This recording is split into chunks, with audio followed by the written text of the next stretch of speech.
Sampurasun, jumpa lagi dengan Sang Kersa Podcast dengan saya, Dera, yang akan menjadi host pada kesempatan kali ini. Pada kesempatan kali ini kita akan membicarakan tentang cukup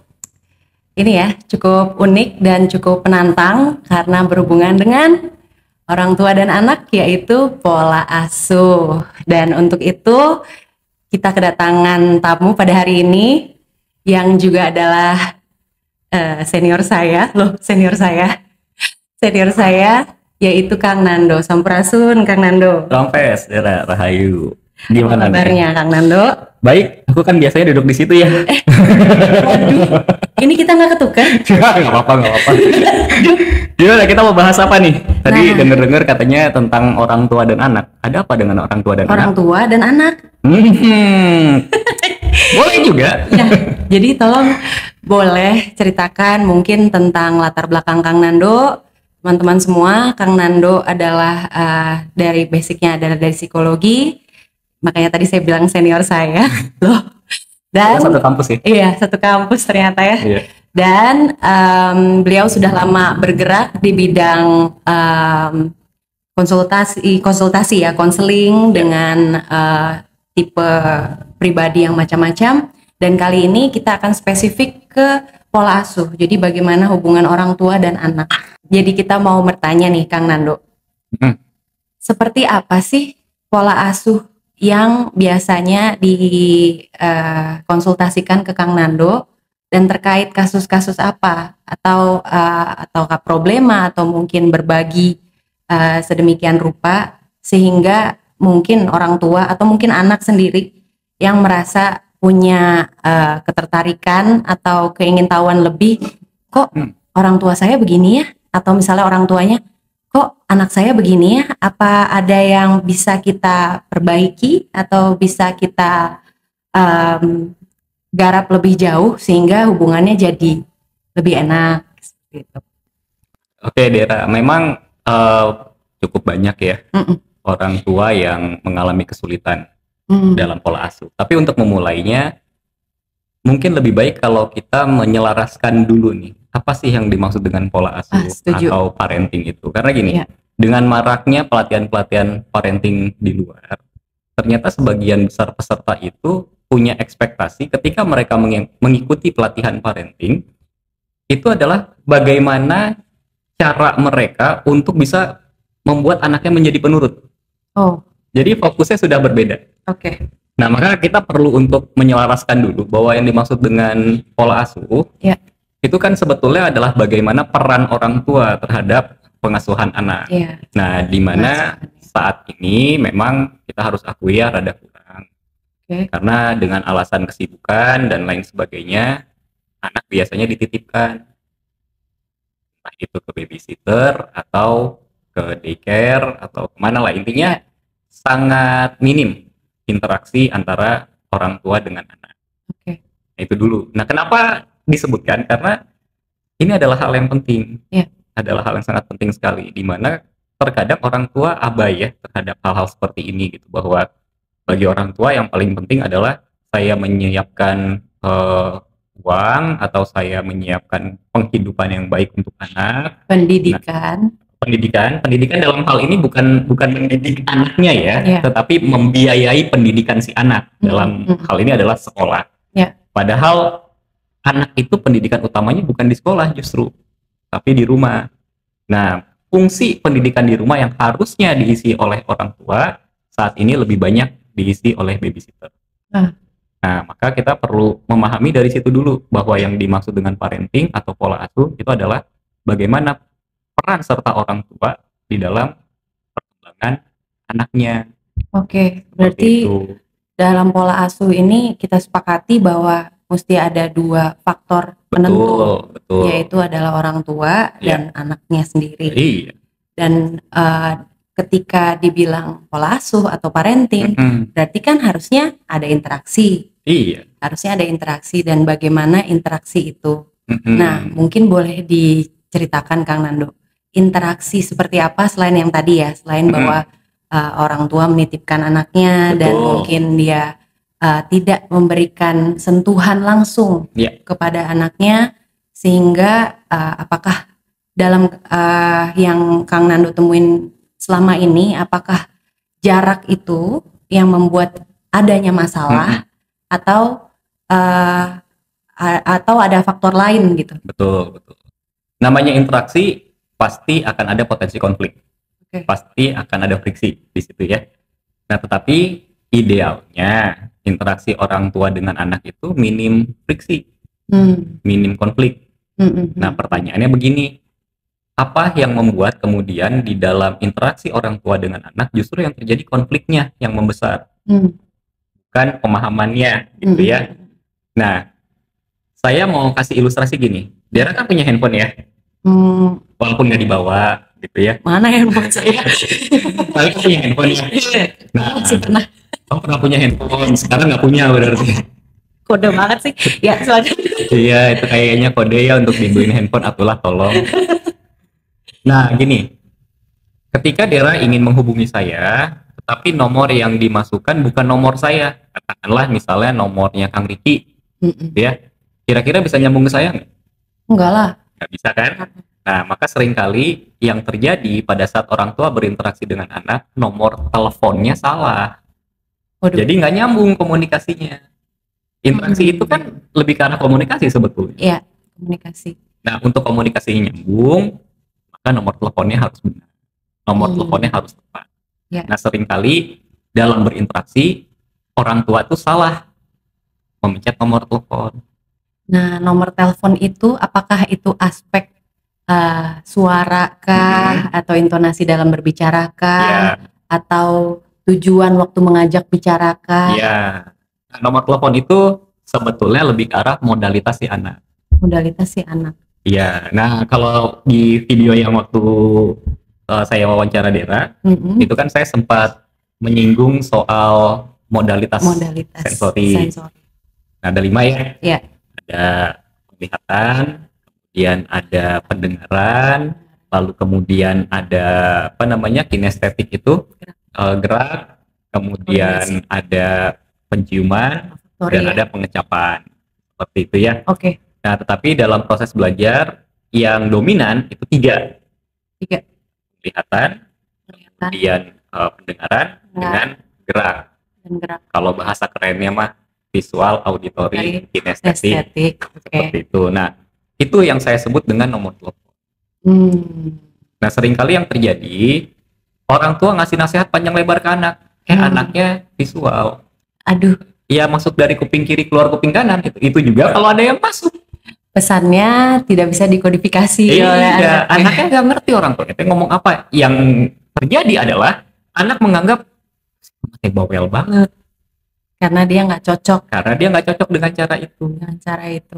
Nah, atau misalnya orang tuanya tadi ya ngasih nasihat, tapi ke anak yang kinestetik, ya nggak bisa.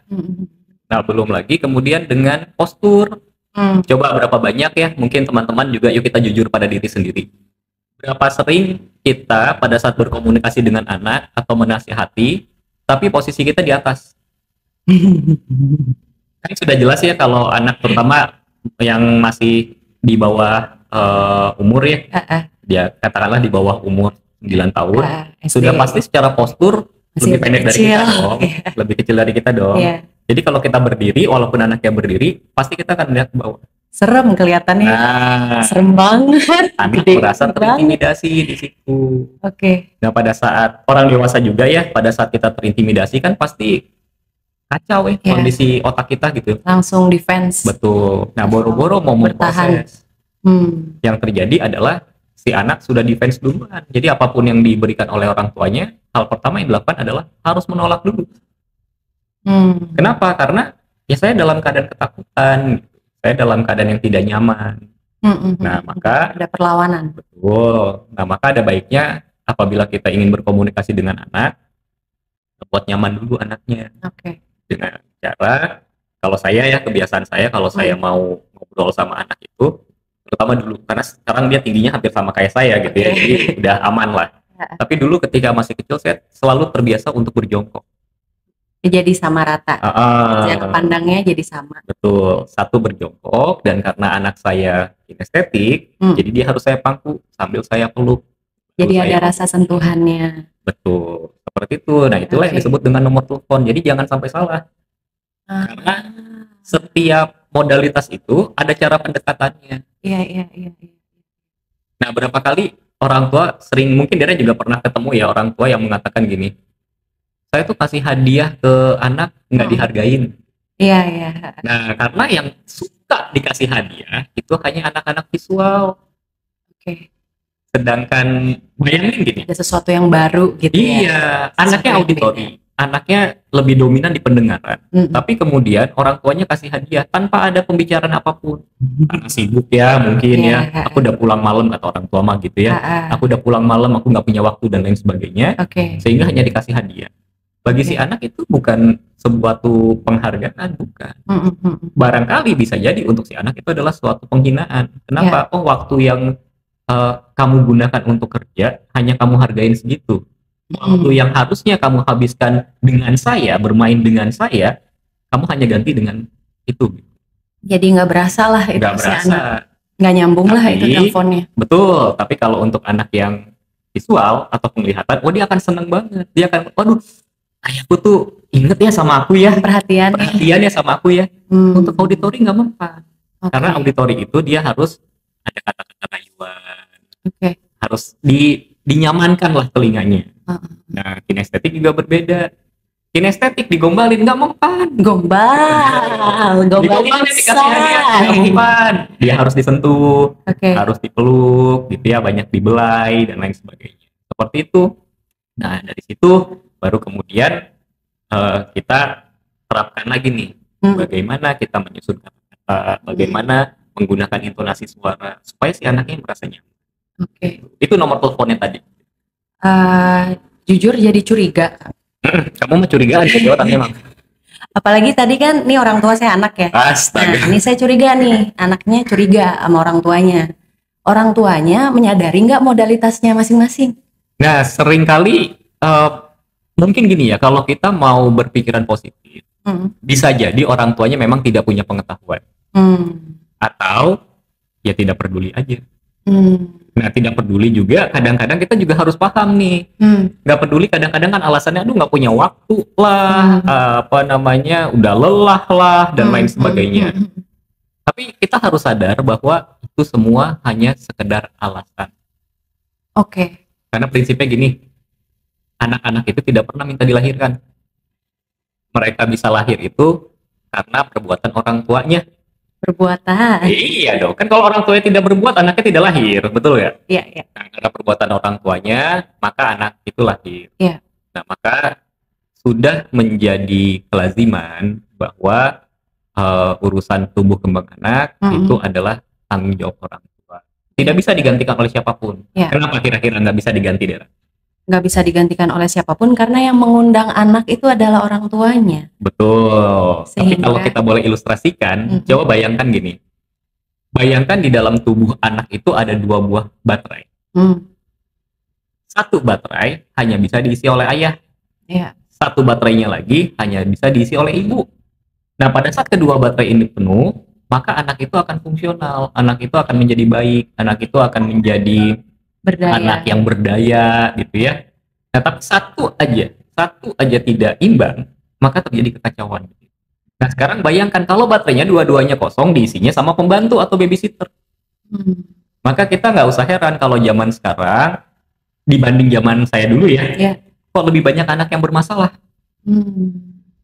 yang terlibat dalam hal-hal yang ya aneh-aneh ya. Bahkan yang baru tadi saya dengar itu, ada anak yang sampai berhutang di pinjol itu sampai puluhan juta karena main judi online.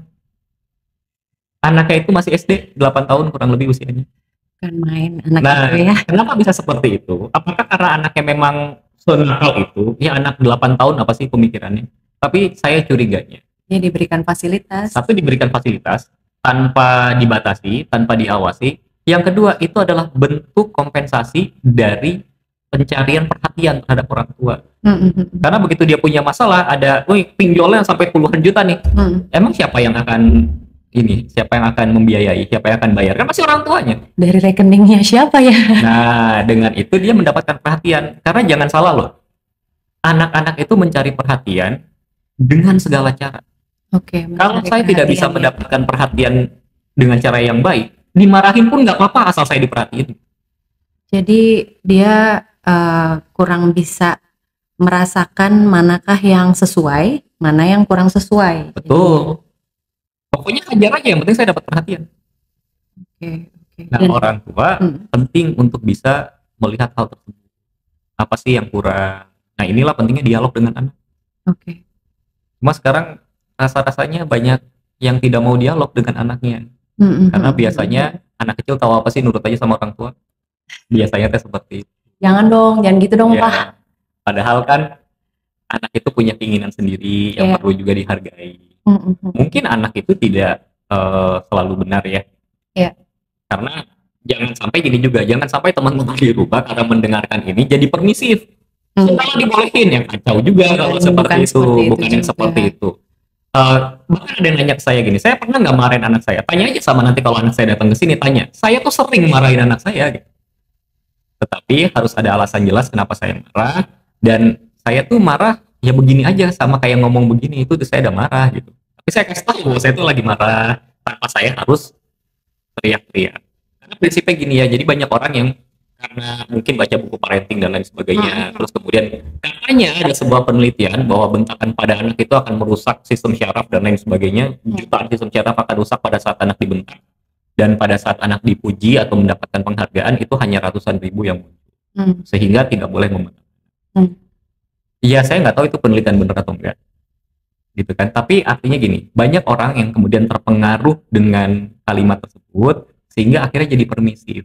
Anak segala dibolehin. Nah, ini juga nggak bagus. Boleh kok kita marahin anak, boleh.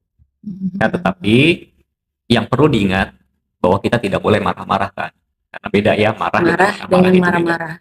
Yang tidak boleh adalah marah-marah.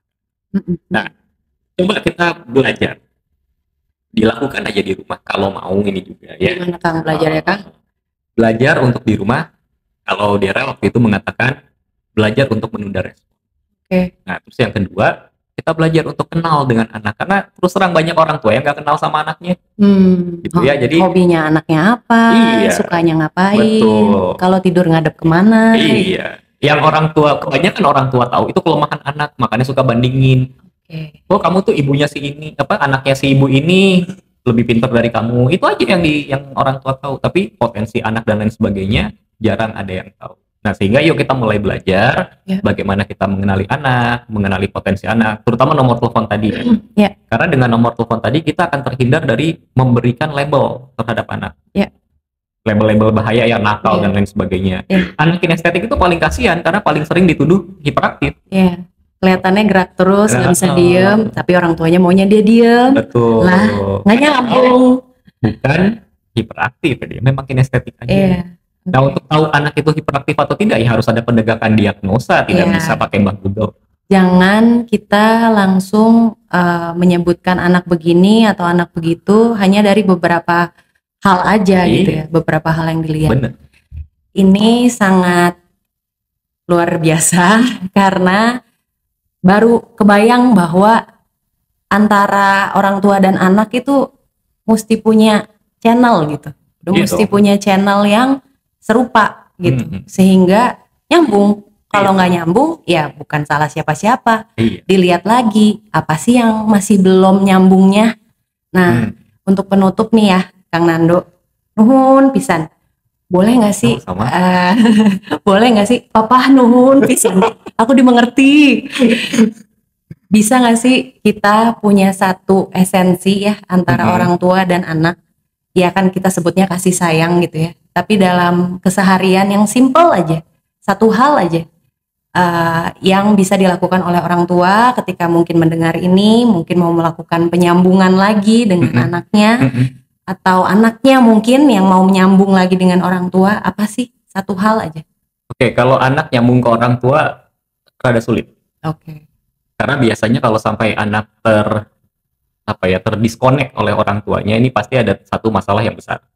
Nah, maka orang tuanya yang perlu untuk menyambung kembali ikatan batin dengan anak. Nah, caranya bagaimana? Seperti yang tadi sudah disebutkan ya, penjabaran kita pada kali ini, satu yang pasti adalah menunda respon, jangan dulu sumbu pendek lah gitu ya, dikit-dikit marah dan lain sebagainya. Tapi kalau perlu marah pun nggak apa-apa, asal jangan marah-marah. Nah, yang kedua adalah belajar untuk mengenali anak, belajar untuk mengetahui modalitas anak, sehingga berkomunikasi dengan anak juga bisa baik. Nah, terus yang ketiga ini mungkin nanti kita bahas di pertemuan yang lain ya, tentang bagaimana menggunakan intonasi suara, tonality gitu ya, intonasi suara, terus kemudian juga pilihan kata-kata gitu ya, karena ada sebuah jargon gitu ya di dalam bidang saya yang mengatakan bahwa setiap kata-kata yang kita ucapkan itu akan mempengaruhi pikiran kita. Setiap pikiran yang ada di dalam pikiran kita itu akan mempengaruhi kesadaran kita, dan kemudian dari kesadaran kita dia akan mempengaruhi perilaku dan mempengaruhi karakter, pada akhirnya akan mempengaruhi realita kehidupan kita. Nah, jadi penting untuk berhati-hati dalam mengucapkan. Kalau leluhur kita dulu mengatakan ada kutukannya, ya contohnya ada maling kundang dan lain sebagainya. Nah, sebetulnya itu kan kita bisa mengambil dari sudut pandang siloka atau perumpamaan, bahwa yang dimaksud dengan kutuk itu mungkin bukan kutuk yang seperti itu, tetapi bagaimana kata-kata dari orang tua itu bisa mempengaruhi realitasnya anak. Mungkin seperti itu. Siap Kanando, nuhun pisan dalam pertemuan kali ini dapetin hal-hal yang mudah-mudahan menginspirasi, membantu, dan bermanfaat untuk teman-teman, kawargian, saudara-saudara semua. Maka untuk pertemuan kali ini kita tutup dulu, Kang Nando. Siap. Terima kasih atas atensinya semuanya. Jangan lupa kita ada Sangkersa Podcast ini bisa di-subscribe dan tunggu terus karena ini akan terus berlanjut.